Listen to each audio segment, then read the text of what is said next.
Hey guys! Magandang tanghali. Ito naman yung part 2 natin. So bali, yan po yung daan na natin pababa.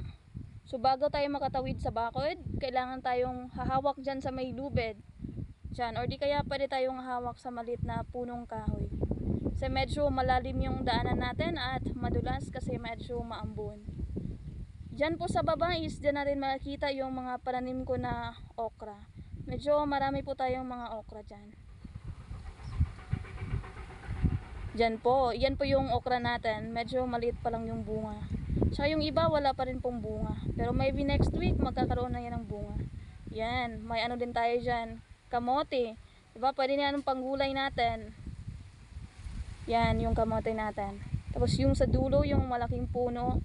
Yan yung ano natin, papaya. Napakalaki yung mga bunga niya, ang sarap. Yan po guys, oh. Ang laki-laki, diba? Yan, fresh na fresh yung papaya natin. Sa unahan namin guys is makikita natin yan, may saging, may gabi. Yun, yung saging natin may bunga na. Tapos sa unahan guys, may sili.